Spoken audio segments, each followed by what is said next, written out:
2013 সালের 5 মের বিভীষিকাময় রাত শাপলা গণহত্যার মাস্টারমাইন্ড ছিলেন শেখ হাসিনা। পরিকল্পনা ও মুখ্য ভূমিকায় ছিলেন বেনজির ও জিয়াউল এবং আজিজ। অভিযানে অংশ নেন আইন শৃঙ্খলা বাহিনীর 7,500 শতাধিক সদস্য। ব্যবহার হয় 1.5 লাখের বেশি গোলাবারুদ। গুলিতে নিহতের সংখ্যা 300 জনের বেশি। মে মাসেই বেওয়ারিশ লাশ দাফন 367। ঢাকার মতিঝিল শাপলা চত্বরে 2013 সালের মে মাসে 5 মে হেফাজতে ইসলামের মহাসমাবেশে গণহত্যার মাস্টারমাইন্ড ছিলেন ক্ষমতাচ্যুত প্রধানমন্ত্রী শেখ হাসিনা স্বয়ং নিজেই। তার সরাসরি নির্দেশেই সেদিনের গণহত্যার ছক তৈরি করেছিলেন তৎকালীন ডিএমপি কমিশনার বেনজির আহমেদ।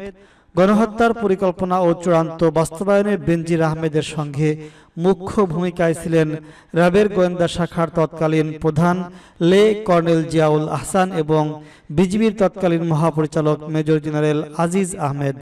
এর সঙ্গে পুলিশ, র্যাব ও বিজিবির তৎকালীন উচ্চ পদস্থ 1 ডজনের বেশি কর্মকর্তারাও জড়িত ছিলেন। গণহত্যা পরিকল্পনা বাস্তবায়নে মতিঝিল এলাকায় বিদ্যুৎ সংযোগ বিচ্ছিন্ন করে দিয়ে গভীর অন্ধকারের মধ্যে সমাবেশের 3 দিক ঘিরে ফেলে রাষ্ট্রীয় 3 আইন শৃঙ্খলা রক্ষা বাহিনীর যৌথ অভিযান চালায়। পুলিশের অপারেশন সিকিউরেশন শাপলা, র্যাবের অপারেশন ফ্লাশ আউট শাপলা এবং বিজিবির অপারেশনাল ক্যাপচার শাপলা নাম দিয়ে চলে অভিযান। ওই অভিযানে আইন শৃঙ্খলা রক্ষাকারী বাহিনীর 7,500 সশস্ত্র সদস্য নিয়োজিত ছিল। যৌথ অভিযানে 1.5 লক্ষাধিক গোলাবারুদ ব্যবহৃত হয়। শাপলা চত্বর গণহত্যায় নিহতদের সঠিক সংখ্যা কত তার হিসাব এখনও অজানা।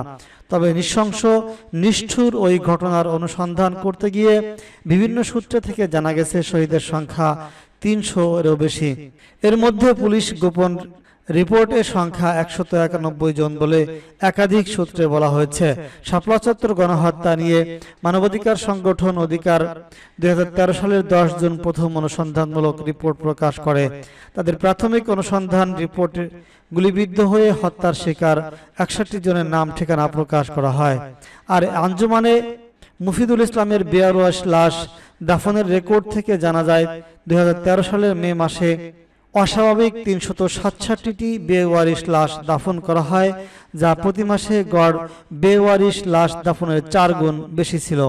অনুসন্ধানে আরও জানা গেছে শাপলা চত্বর গণহত্যার পর 6 মে ভোরের আলো ফোটার আগেই ফজরের আজানের সময় লাশগুলো গুম করে ফেলা হয়। লাশ গুমে নেতৃত্ব দেন র্যাব কর্মকর্তা জিয়াউল আহসান। তিনি ঘটনাস্থলে দাঁড়িয়ে থেকে অ্যাম্বুলেন্স ও সিটি কর্পোরেশনের গাড়িতে করে লাশ সরিয়ে নেন। কর্মরত বেসরকারি একটি টিভি চ্যানেলের একজন ক্যামেরাম্যান তখনই বর্ণনা করেন তিনি নিজের চোখে 5 ট্রাক লাশ সরাতে দেখেছিলেন। অন্য একটি সূত্র দাবি করা হয় সে সময় বাইতুল ও পিলখানার দিকে লাশ ভর্তি বেশ কয়েকটি গাড়ি যেতে দেখা যায়। জুরাইন কবরস্থান ও আজিমপুর কবরস্থানে বেওয়ারিশ লাশ দাফন হলেও রেকর্ড রাখতে দেওয়া হয়নি। পুলিশ শাপলা চত্বর লাশ গুম করার পর দমকল বাহিনী ও ওয়াসা থেকে পানির গাড়ি আনিয়ে রক্তাক্ত শাপলা চত্বর ধুয়ে মুছে পরিষ্কার করে সব আলামত নষ্ট করে দেওয়া হয়। গণহত্যার ওই ঘটনা ধামাচাপা দেওয়ার জন্য হেফাজত নেতাদের দেখে মামলা দেওয়া হয়। ঢাকায় এমন 53টি এবং সারা দেশে 80টি মামলা। হেফাজতে ইসলামের হাজার হাজার নেতাকর্মীকে আসামি করা হয়েছিল। মাদ্রাসায় হানা দিয়ে বলে দেওয়া হয় কোনো কিছু প্রকাশ করা হলে রেহাই দেওয়া হবে না। আইন শৃঙ্খলা রক্ষাকারী বাহিনী, আলেম ওলামা ও মাদ্রাসার ছাত্রদের সম্পূর্ণ চুপ থাকতে হুকুম দেওয়া হয়েছিল। শাপলা চত্বরে 2013 সালের 5 মে রাতটি ছিল রাষ্ট্রীয় বাহিনী কর্তৃক নৃশংস হত্যাযজ্ঞের একটি ভয়ঙ্কর রাত। ওই রাতে মতিঝিল এলাকায় বিদ্যুৎ বন্ধ করে দিয়ে ভয়ঙ্কর এবং নৃশংস পরিকল্পনা বাস্তবায়ন করে পুলিশ, র্যাব ও বিজিবির যৌথ অভিযানের মাধ্যমে। অভিযানে গুলি, টিয়ার সেল ও সাউন্ড গ্রেনেড দ্বারা আক্রমণ চালিয়ে হেফাজতে ইসলামের আলেম ওলামা, মাদ্রাসা পড়ুয়া ছাত্র ও এতিম শিশুদের বিপুল সংখ্যায় নিষ্ঠুরভাবে হত্যা ও আহত করে বিভীষিকাময় অবস্থার সৃষ্টি করে, যা ছিল ইতিহাসের এক নজিরবিহীন ন্যাক্কারজনক ঘটনা। ওই ঘটনা ঢাকার 71-এর 5 মার্চের কালো রাতের পাক হানাদার বাহিনীর সার্চ অপারেশনের কথা স্মরণ করিয়ে দিয়েছিল।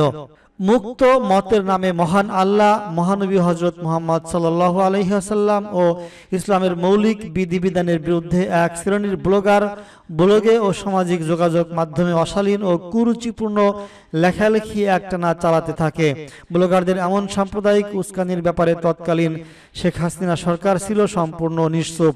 উল্টো ব্লগারদের বিরুদ্ধে কেউ প্রতিবাদ জানালে জঙ্গি ও সন্ত্রাসী আখ্যা দিয়ে তাদের বিরুদ্ধে নেমে আসতো অত্যাচার নির্যাতনের খবর। এমনই এক প্রেক্ষাপটে মুসলমানদের ঈমান আকীদা রক্ষা এবং ইসলাম অবমাননার বিরুদ্ধে 2010 সালে হেফাজতে ইসলাম নামে একটি অরাজনৈতিক সংগঠনের আত্মপ্রকাশ ঘটে। ইসলাম বিদ্বেষী কথাবার্তা যখন ব্যাপকভাবে চলতে থাকে তখন হেফাজতে ইসলাম বড় বড় সমাবেশের আয়োজন করে এর প্রতিবাদ জানাতে থাকে। শেখ হাসিনা ও তার আওয়ামী লীগ সরকার ক্ষমতার মসনদ হারানোর ভয়ে হেফাজতের বিরুদ্ধে ব্যবস্থা নেওয়ার সিদ্ধান্ত নেয়। জামাত নেতা আব্দুল কাদের মোল্লা সহ অন্যদের ফাঁসি নিশ্চিন্তের দাবিতে শাহবাগে গণজাগরণ মঞ্চ গড়ে তোলা হয়। শেখ হাসিনা সরকার এই পৃষ্ঠপোষকতা করে। গণজাগরণ মঞ্চের নায়ক হিসেবে নির্বাচন করা হয় ডক্টর ইমরান এইচ সরকারকে। শাহবাগে গণজাগরণ মঞ্চ অবস্থান নেয়। সেখানে ইমরান এইচ সরকার যা নির্দেশ দিতেন সচিবালয় সহ সর্বোচ্চ তা পালিত হতো। গণজাগরণ মঞ্চ থেকে আমার দেশ সংগ্রাম, নয়াদিগন্ত সহ বিভিন্ন পত্রিকা এবং ইসলামী ব্যাংক বাংলাদেশ সহ বিভিন্ন ইসলামী ব্যাংক বন্ধ করে দেওয়ার হুমকি দেওয়া হয়েছিল। দৈনিক আমার দেশ তাদের ফ্যাসিবাদী ভূমিকা তুলে ধরে শাহবাগে ফ্যাসিবাদের পদধ্বনি শিরোনামে রিপোর্ট প্রকাশ করে।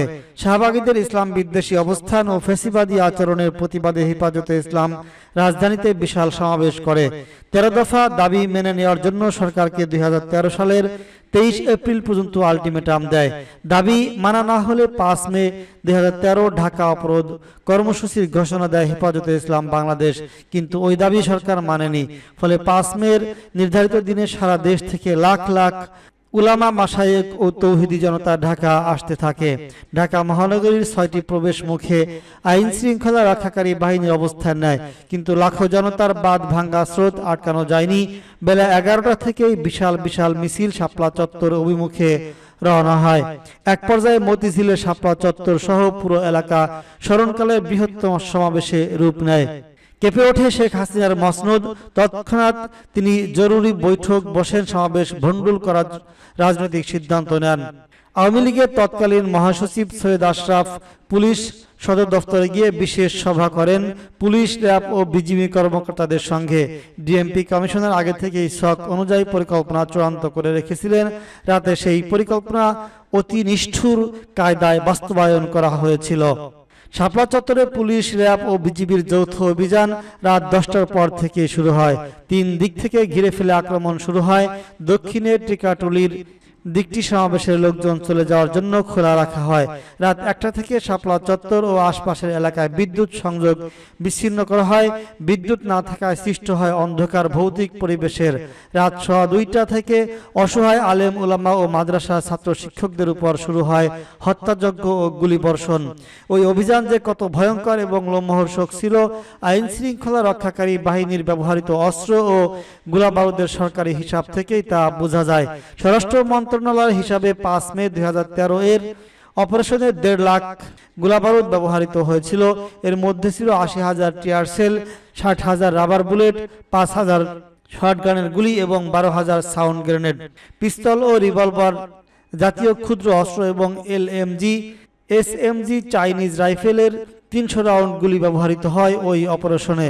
এর পাশাপাশি আওয়ামী ক্যাডারদের অস্ত্রবাজিও ছিল উল্লেখ করার মতো। অভিযানে পুলিশের 5,712 জন, র্যাবের 1,300 জন এবং বিজিবির 576 জন সদস্য অংশ নেয়। এর বাইরে বিজিবির 10 প্লাটুন সদস্য ছাড়াও এপিবিএন এবং র্যাব পুলিশের বিপুল সংখ্যক সদস্যকে স্ট্রাইকিং ফোর্স হিসেবে মজুদ রাখা হয়েছিল।